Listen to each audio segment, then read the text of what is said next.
The Sports Source is brought to you by Fast Frame. Shadow boxes come with a lifetime guarantee.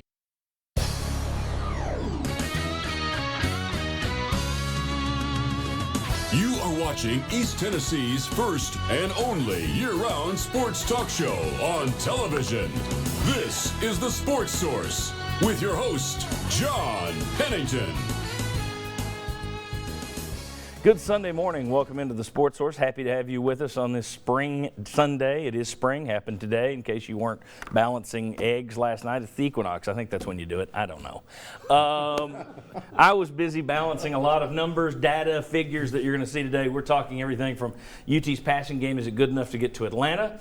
To why, with all the things that work in Tennessee's basketball's favor, why has Tennessee never become one of those name brand programs?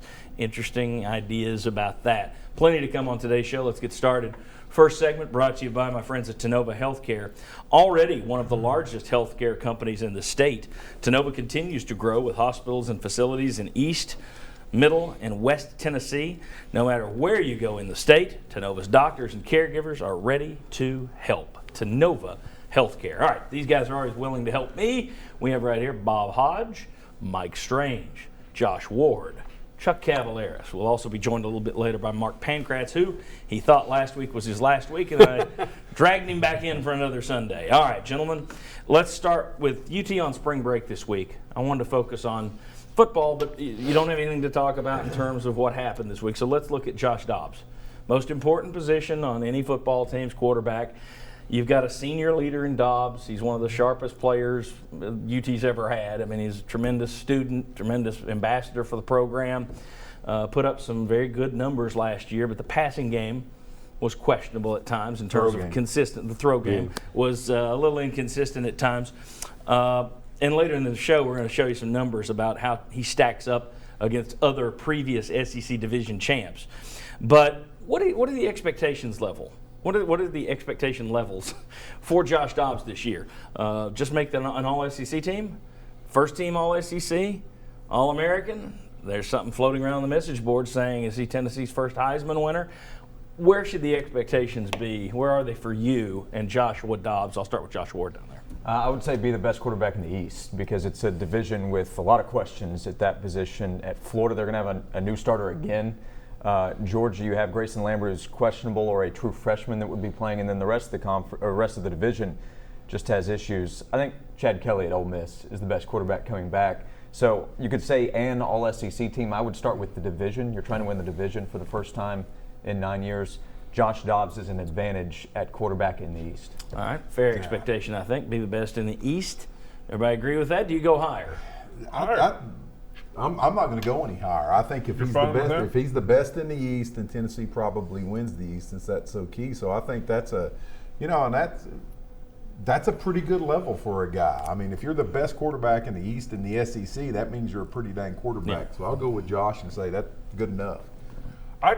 To me, I'm not thinking in terms of best in the East. I just want to see his play on the field. I want him to be a little bit more, an improvement, a visible, tangible improvement in his passing game. Okay. I think that's what I expect. Yeah, I was thinking more about I think with Josh, it's more a matter of just refining his skills and taking it just maybe one or two more levels up.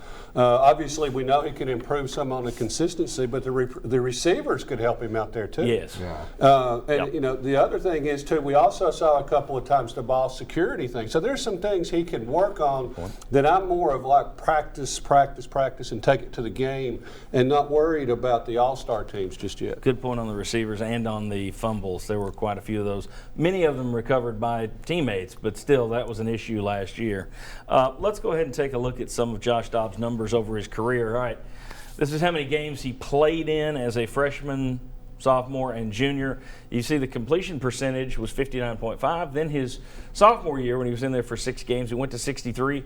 Dropped back to 59% completion last year. Interesting, especially since Mike DeBoard said he was coming in to work with him on his passing delivery and his stance and everything else. Passing yards over the season, you see the numbers, how they grew. Yards per attempt, not a big jump from year 2 to year 3. Rushing yards, You see those continue to go up. And then total touchdowns from 3 to 17 to last year 26. And one number that's not on there that is very important is how few interceptions he threw last year. I think 5 on the entire year. So in terms of taking care of the ball, running it, got some issues, but in terms of making smart decisions with the football, he made many of those last year. He just wasn't completely accurate with a lot of his passes, but he didn't put it in the other guy's breadbasket too often.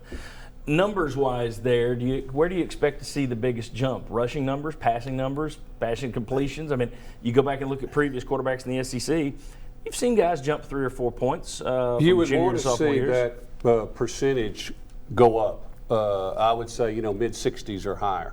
And I think a lot of other things will take care of themselves. That's a huge jump to get to mid-60s from I'd like to You say get to something 65. about That's huge. why his percentage last year was the first year you got to figure in last year's first time he was playing against Florida, Georgia, Oklahoma, those fair. teams. So Very good point. So, his numbers aren't going to be quite as good because he was playing against better teams. And early on in the season, we were talking about those teams they were going up against and what's going on with the passing game. So part of it's down the field passing too, right? Because to see just below 60% when there's a lot of high percentage throws in that offense too that he's attempting. Well, you want to see more down the and field. to go with the percentage, I mean, his yards per attempt needs to get up a little bit too, because I think that's a really low number, and that goes to what Josh just said. You're throwing high percentage passes not completely well, but I'm okay with his completion percentage.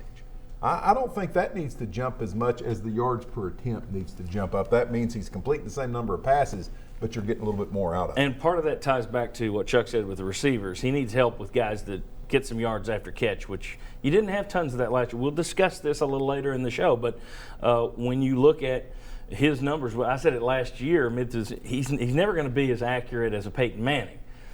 And T. Martin, people remember that one crazy game where he was fantastic against South Carolina. He was not an accurate passer, not accurate at all, but he hit deep balls. Yeah. If you could get Dobbs to where he had a deep threat and could make some connections and increase that yards per catch, pull the defense off a little bit, you'd be taking a huge step forward. What is your top concern going into the season? What's your number one concern regarding Josh Dobbs? Staying healthy. As much as he does run the ball, I think it's surprising. I only remember like 1 or 2 games where he took like a direct hit, one time along the sidelines in particular, but staying healthy. Well, last year he had some games where he was nicked up and he didn't run as much. Well, look how it affected Tennessee's offense when his running was taken out of that a little bit. Yeah, the Arkansas game. If you get away from the staying healthy, the accuracy thing, and part of his reason, and I think you were going there a little bit with that yards per catch or yards after the catch. Yeah.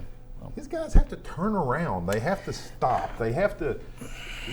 It's football placement of the pass. I mean, if a guy's got a 2-yard lead on somebody, but he has to stop to catch the football, the guy behind him catches up a little bit. Or turn backwards. In terms of being accurate enough to hit a guy in stride. Yeah. And put it out in front of him where he can continue to run. That's obviously something to work on this year. Okay, but that's still it's not too much criticism considering we think he probably going to be one of the top 2 or 3 quarterbacks in the SEC. Do we all agree on that? Yes. I think if you take his season last year and give it to Tennessee this year, Tennessee still does really, really good things. All right. Another name will be added to the lawsuit against Tennessee this week. We'll update you on the legal stuff that has gone on this week. That's next. After that, why hasn't Tennessee basketball ever been a brand name program? And then is Tennessee's passing game, which we just talked about, is it good enough to reach Atlanta? We'll compare it to previous SEC division champs. Come on back on the Sports Source.